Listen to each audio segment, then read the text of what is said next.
An Abbalides investigation team. No difference can be drawn between the features of the displaced people from the old neighborhoods of Homs, Aleppo and Daraya, while masses were leaving eastern Ghouta. Thousands of civilians, who were consumed by the siege and shelling, survived free death and were uprooted and transferred to Idlib, a destination they know nothing about except for the official propaganda of the Syrian regime, which gave the impression that this place will be the resurrection land. The rapid events were quite enough for the closure of eastern Ghouta's file in the Russians' favor, which is similar to what happened in other regions, but the only difference was the retreat of the influential countries in the Syrian file and the opposition's friends from attempting to save what can be saved. What are the hidden aspects of what happened on the ground? What is the truth behind the military factions active letting the civilians down? How Russia managed to penetrate deep into eastern Ghouta and put pressure on the opposition factions to accept their terms. The regime's achievements are the results of withdrawals from the East. Ghouta had witnessed a cautious lull, which has lasted between 10 and the 15th of February, about a month and a half after the attack which has been waged by the opposition on the vehicle management military Berwick in the city of Harasta in the western part of the besieged area. At that moment, official media outlets started to promote the existence of a military build-up on the outskirts of Ghouta in preparation for a decisive military action in the region. Later, the cautious calm has turned into one of the regime's and Russia's most ferocious battles. It has been characterized by a ground and air campaigns that killed about 1,500 civilians and ended with the fall of most of Ghouta territory in the hands of the regime. On February 20, the ground warfare began in Al Marj area in eastern Ghouta, in attempts to break into the areas of Ain Zareki and Hosh al-Dawara. According to Field Commander in Falak al-Rahman, Mohammed Idris, al-Assad forces launched attacks from the eastern axis of eastern Ghouta, because the western axis in Ain Tarma, Jobar and Harasta has been fortified, for supply routes of the opposition are not exposed, unlike the eastern side that is predominantly characterized by agricultural lands. The early hours of the battle indicated massive casualties among the invasive ground forces, as the result of the two ambushes carried out by Jaish al-Islam, which has been establishing control over Al Marj area. These two ambushes killed at least 125 members of al-Assad forces. However, the front quickly collapsed on the 11th day of the military campaign in the region, and Jaish al-Islam signaled its withdrawal from the transportation regiment in Shifonia and the town of Hosh al-Dawara, after the collapse of the death line, a 3.5 meters wide water channel, which was set by Jaish al-Islam surrounding the towns of Ain Zareki and Hosh Nasri. Idris explained to an Abbalidi that al-Assad forces were able to break the water line set in Al Marj, after it has been heavily targeted by barrel bombs and land-to-ground missiles, which resulted in burying the channel. Thus, military vehicles managed to get into the open area in the agricultural land, and were able to break into the Bachira Brigade in Otaya, bordering the road of Otaya al-Mohammadiyah. However, military and strategic analyst, Colonel Khaled al-Mitlaq, stated that the necessary resistance was absent in the area, and that is why the forces managed to control 8 villages in Al Marj in record time and moved westward to Mesraba farms with a 700 meters front. The fall of the town of Mesraba without any resistance is the best evidence of a prior agreement, according to the al-Mitlaq plan to divide the area. Al-Assad's forces implemented the policy of scorched earth during its campaign in the middle of Ghouta, and advanced from 2 different axes simultaneously, first from the east to Madira, and second from the western side of Doma on the front line of Karam al-Rasa's farms to Harad al-Dariya area in Harasta. The forces were able to isolate the city of Harasta from Doma after controlling the road between the two cities. This was in parallel with the arrival of its forces that advanced eastward to the Technical Institute for the Vehicles Management military barrack, which extends from Madira to the city of Harasta through the area of Al-Suwa Farms, which belongs administratively to Erbil. As a result, al-Assad and Russian forces managed to divide eastern Ghouta into 3 sectors held by Jaish al-Islam factions in Doma and Ar-Rayhan, Falak al-Rahman, which controlled the middle sector of Ghouta, as well as Ar al-Sham faction, which established control over Harasta. This start with a middle sector. Following the division of the area, al-Assad forces went to attack al-Ashari farms near the city of Hilmoria, and after a guerrilla war they managed to reach its eastern neighborhoods, according to a military source who preferred to remain anonymous. The source told an Abbalidi that the resistance of Falak al-Rahman was unable to set an engagement line with the forces, which have been advancing from the east because of the intensity of the bombing and the weak access to supplies. Therefore, the resistance was limited to light and fast-moving groups in order to limit the rapid progress According to Al-Malak, a security breach has affected Falak al-Rahman after the withdrawal of Jaish al-Islam, and the rapid access of al-Assad forces deep into its held areas.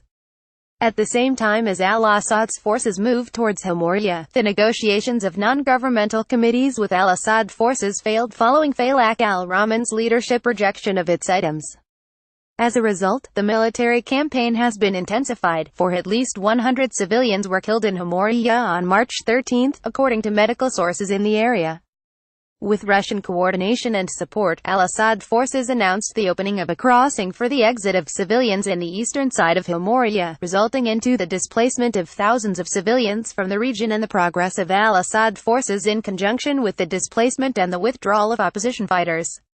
In parallel with battles in Himoriya, the regime media outlets waged an open propaganda war that targeted the popular incubators and the factions fighters, which demoralized them, according to Colonel Khalid al-Malak. He pointed out that the political opposition is responsible for a large part of what happened.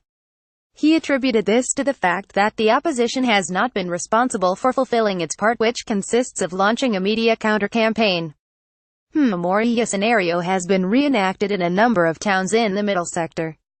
Al-Assad forces supported the so-called reconciliation committees affiliated to Sheikh Bassam Dafda, which besieged the fighters of Falak al-Rahman in Ain Tarma Valley. They managed to reach the southern stronghold and impose the siege on Ain Tarma, Samalka, Arban and the Jobar neighborhood in Damascus. The second group of displaced persons from Ghouta who arrived at Qualat al-Malik in the countryside of Hama, March 26, 2018, and Ab-Baladi, the three provinces, the middle sector, Harasta and Doma in eastern Ghouta had witnessed a series of negotiations in March, which were concluded by two agreements allowing the transfer of the fighters to the Syrian north as well as those who wished to leave. Meanwhile, Doma was still waiting for its fate after the Russians gave a deadline to Jaish al-Islam. Middle Sector Agreement and Ab-Baladi learned about the terms of the agreement between Russia and Falak al-Rahman faction, which took place on the 23rd of March on Jabr front near Ain Tarma gas station, from a source close to the negotiating committee that met up with Russian delegates. A committee formed by civilian and military activities had an agreement with the Russian side represented by Colonel Alexander Zorin. The agreement provided for imposing an obligation on all parties of the armed conflict in Ghouta to cease all hostilities with the guarantee of Russia. The Russian side guarantees that the wounded and sick people will be immediately transferred to Damascus hospitals by the Red Crescent organization according to their wish, to ensure their safety and not to be pursued by the Syrian regime government, and to be given the right to choose between returning to Ghouta or going north after their recovery. Russia also ensures that all necessary measures will be taken to, immediately, improve the humanitarian situation and facilitate the entry of humanitarian convoys into the area, in addition to the safe and secure departure of military individuals along with their families and their light weapons, and accompanying them exclusively by the Russian military police. Departing members are entitled to accompany their light luggage, personal documents and equipment, laptop, mobile and camera, in addition to their savings, without being subjected to personal inspection. Russia has promised not to prosecute any civilian citizens wishing to remain in Ghouta by the Syrian regime institutions. This is in addition to the deployment of Russian military police points in the towns currently held by Falak al-Rahman, and included into the agreement, namely Arban, Samalka, Ain Tarma and Jabr. Harasta Agreement. The terms of the agreement, which was sponsored by Russia with the Islamic movement of Ar al-Sham, provided for the departure of the military officers with their weapons, and the civilians who want to migrate to the north under Russian guarantees. It also gave the regimes and Russians guarantees to the people who wish to stay in the city, not to harm anyone in the city and preserve the city's components without displacement or demographic change. Dozens of Harasta residents, who lived in Damascus, returned to the city with military mediation following the implementation of the agreement, as identical sources confirmed to an Ab-Baladi, but the return did not include all the displaced persons. Under the agreement, a joint committee of the citizens of Harasta at home and abroad was formed in order to follow up the affairs of those who remained in the city and detainees, and to run the affairs of the city. Doma is waiting for its fate. Doma file has not been resolved despite a series of negotiations with Jaish al-Islam faction, which refuses to exit under an agreement as in Harasta in the middle sector. The latest developments in the file are to give the faction a week-long deadline by the Russian side, which insists on taking out the fighters and the residents wishing to leave. A source close to the Unified Command, and who asked not to be named, told an Abbaladi a few days ago that the leadership in Doma began negotiations that provide for a ceasefire, non-displacement of the city residents, in addition to trying to find a political solution in the region. According to the Doma Negotiations Committee, the exchange of the bodies of the victims of Adra's workers detainees, who were killed following the shelling which targeted their places of residence, was discussed, in addition to the issue of allowing access to aid and other points. The committee acknowledged that negotiations are very tough and are not expected to have quick results, and called for patience, cohesion, vigilance and staying away from the circulation of false information and wrong analyses. It was said that the agreement, which has not yet been resolved, requires the exchange of prisoners between al-Assad forces and the army, the settlement of the militant situation in the lists of national defense, and the settlement of individual weapons files to be included in the regulations of the state, while those who wish to leave will go to an undefined area. The regime secures its stronghold. The opposition is losing its fortress. Ghouta had a major political significance, as it is the last stronghold of revolution in the vicinity of the capital Damascus, and the regime's control of it is an achievement that has political and military advantages. For 6.5 years, the enclave east of Damascus has been a concern for the Syrian regime and its regional supporters. The threat posed by military activity to al-Assad's most prominent stronghold turned the file into a complex problem, which should be solved in conjunction with political rivalry over Syria that recently took place between Russia and America. The fire belt is no longer fiery. Between 2014 and 2016, and with the support of its Russian and Iranian allies, the Syrian regime succeeded in breaking up the fire belt imposed by the opposition around Damascus.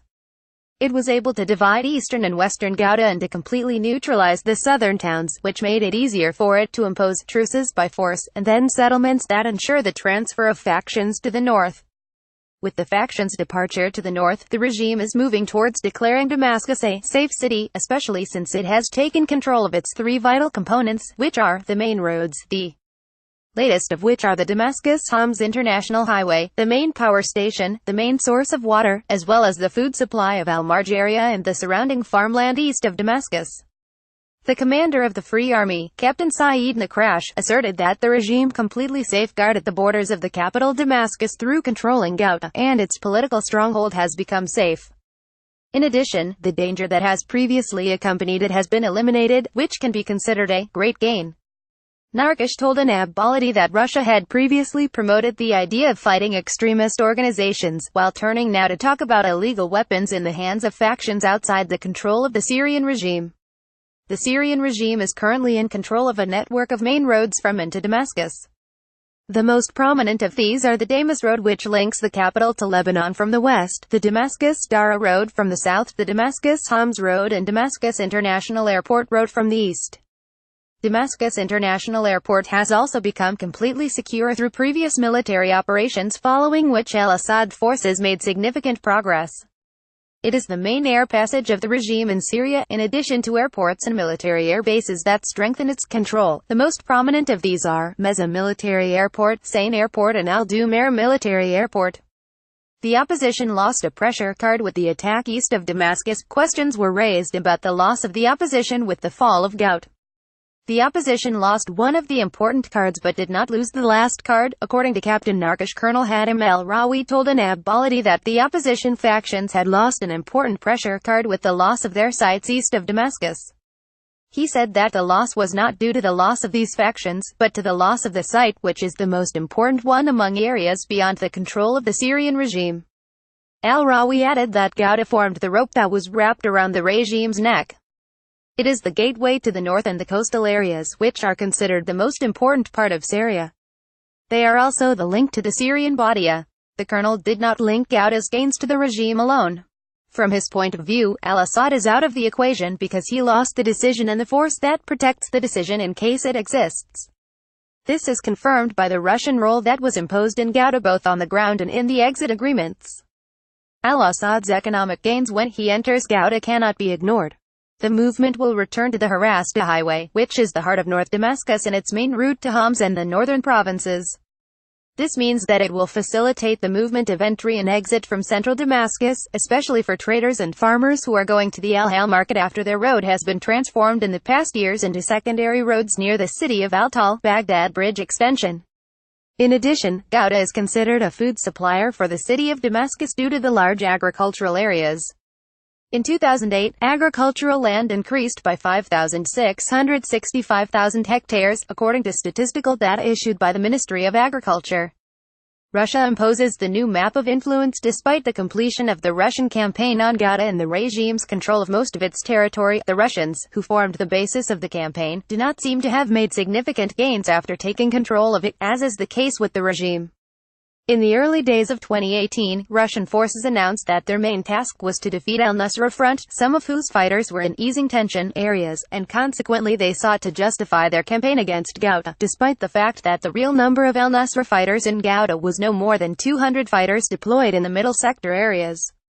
However, the following days of the campaign proved that Russia's goals were not limited to military actions, especially after the exit of al-Nusra fighters, but the escalation had political indicators through which the Russian side sought to achieve a political victory. After the failure of the National Dialogue Conference in Sochi, the escalation was followed by an American return to consolidate its presence in the areas it controlled. A former member of the delegation of Astana, Ayman al-Assami, said in a previous interview with Anab Baladi that Russia wanted to achieve a political victory by cleaning the areas around Damascus. This was confirmed by the agreement in southern Damascus to remove Tahrir al-Sham fighters to the Syrian north, which coincided with the military operations in Ghouta. Internationally, Russia's position was not firm in the face of the American and European criticism that followed its campaign in the Security Council sessions on the eastern Ghouta. Despite the fact that the Western officials were satisfied with the statements and did not make any real effort to stop the progress of the regime and its Russian ally on the ground, this is not a victory at the political level, in view of the international crisis that Russia is experiencing today following the poisoning of the Russian spy case in Britain. On the other hand, the Russian influence map seems to be clearer today in Syria after securing the perimeter of the capital because of the attempts to link Aleppo, Damascus and the coast by means of connected land roads secured by agreements with opposition factions in an effort to balance the forces with the Americans who control the East Euphrates. Four figures fed Ghouta, fighting the words of the spokesman for Falak al-Rahman, while Olwen, when he addressed the head of the political bureau of Jaish al-Islam, Mohammed Aloush, in a sound recording leaked in March, are tangible evidence of the deep conflict between the two factions, which were the main parts of Ghouta fighting in April 2016 and April 2017 successively. The accusations and the language used in the sound recording, Anab Baladi apologizes for not publishing it, were not new among the leaders of the two factions. They have occurred repeatedly and issued by the two sides' Sharia officials, supporters and members, since the start of the first signs of controversy in early 2016, specifically following the decision of Inad al-Sham Islamic Union to join the ranks of the Falak al-Rahman. The language of treachery and accusations was reflected in the killing of leaders. It has led to two battles. The first ended with an agreement that was sponsored by Qatar, and the second occurred at the same time a year later, following the decision of Jaish al-Islam to uproot al-Nusra Front, the ally of Falak al-Rahman, not as a reconciliation, but rather as a hostility to Jaish al-Islam. Jaish al-Islam receives military and financial support from Saudi Arabia, while Qatar supports Falak al-Rahman. However, the two states and the two factions do not officially declare this. The accusations were majorly made by Olwen, his real name is Abdul Rahman Labniya, and Aloush in the political section. They were also led by the Sharia official of Jaish al-Islam, Samir Kaka, Abu Abdul Rahman, and the general Sharia official of Falak al-Rahman, Khaled Tufor, Abu Suleiman. All of them are from the city of Doma. The assassination attempt of Tufor, the former judge of Eastern Ghouta, in March 2016, reinforced the signs of hostility between the two sides, after Falak al-Rahman accused Jaish al-Islam of being responsible for the incident. In addition to the reciprocal accusations and criticisms that focused on seeking exclusion and individuality in the military and economical administration of Ghouta, the differences between the two sides did not stop, though they were both part of a formation known as the Unified Command led by Zarin Aloush in August 2014, which al-Nusra Front had repeatedly refused to join.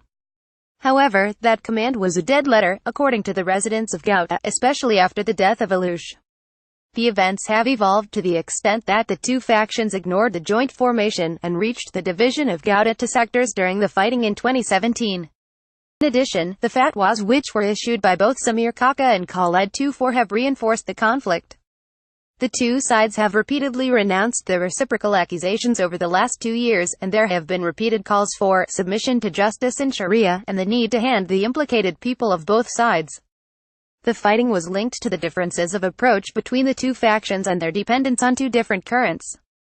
Jaish al-Islam adopted the Salafist approach, and Falak al-Rahman was known for its moderate Central Islam, while some accused it of coordinating with al-Nusra Front. This was denied by Olwan in a previous interview with Anab Baladi, who said, Al-Nusra Front follows the transcendental approach, as it considers itself as the surviving group and other approaches as misguided and innovators, who come up with bid'ah. Forced displacement as a result of the reconciliation. Through the so-called humanitarian crossings, Russia reopened the file of forced displacement in eastern Ghouta, which followed the path of reconciliation agreements that Russia supported in several Syrian areas, through which it ensured the Syrian regime's full control over cities and towns that had been under the Syrian opposition's control for years. There has been a planned bombing which was more like genocide. It was followed by Russian allegations of trying to rescue besieged civilians by giving them a chance of life they had lost under bombings. Consequently, their forced displacement came as a way to escape death. Victims in eastern Ghouta between February 19 and March 23, 2018, civil defense, designed by Anab Baladi, from bombings to destitute centers during the intensive military campaign which the Syrian regime has launched in Ghouta on February 18. Russia has opened humanitarian crossings for the exit of the besieged civilians, after 10 days of bombings that killed 3,314 people and injured 3,607 others. There have been reconciliation agreements with the opposition factions' combatants, which provided that they would go with their families to Idlib, the largest stronghold of displaced people. Russian Defense Ministry statistics indicate that more than 135,000 civilians have left the towns and cities of eastern Ghouta since the start of the Russian truce from the 28th of February to the 29th of March. They were housed in 5 shelter centers pertaining to the Syrian regime under Russian supervision. These centers are Al-Dwar in Adra schools in Rif Damashq, Al-Fayha Sports Complex in the capital Damascus, Al-Horjela Center near Al-Kiswa in the western countryside of Damascus, as well as a 5th center near Baghdad Bridge on the Damascus-Homs International Road. Hundreds of women, children and elders have been allowed to leave towards the capital, provided that there would be a sponsor who would get them out of these centers, as a kind of hosting, with the provision of a clear housing address and copies of the sponsor's identification files. Civilians fleeing Ghouta live in poor conditions in the shelter centers because of their large numbers that exceed the center's capacities, while dozens of local and international organizations, the Red Crescent and the Red Cross, are transporting them and providing relief aids in the temporary camps and centers in which they live. There are no precise figures on the number of displaced persons who are separately distributed to the sheltering centers. From its part, the United Nations condemned the shelter centers that the Syrian regime allocated to the fleeing people from its military campaign in eastern Ghouta. In an interview with Agence France Presse on March 21, the UN resident representative in Syria, Ali Zaatari, said that the situation is tragic in the shelter centers in Adra. After visiting a number of shelter centers in Rif Damashq, Zaatari insisted that they were not prepared to receive civilians. He added that if he was a citizen, he would have refused to stay there for 5 minutes, and that civilians have fled the fighting and insecurity in Ghouta to a place where they cannot find where to take a shower. Militants and those who rejected the agreement headed towards Idlib. The militants have left the neighborhoods of Ghouta in several batches, except for Doma, towards camps in Idlib province and its countryside as part of the evacuation agreement that Russia had signed with them. According to statistics of the response coordinators in the north of Syria, there have been more than 35,000 militants and civilians who have arrived from Damascus and its countryside to Idlib this month, until the 30th of March, and all of them are from the middle sector and Harasta. The first 2 batches of displaced people to the north were from Harasta and Ghouta, on 23 and the 24th of March, and included 5,198 people. They were distributed to Mazana's camp in northern Idlib and Saed camp. 6 batches have arrived from Arban at shelter centers and camps in the countryside of Idlib, starting from March 25 to 30.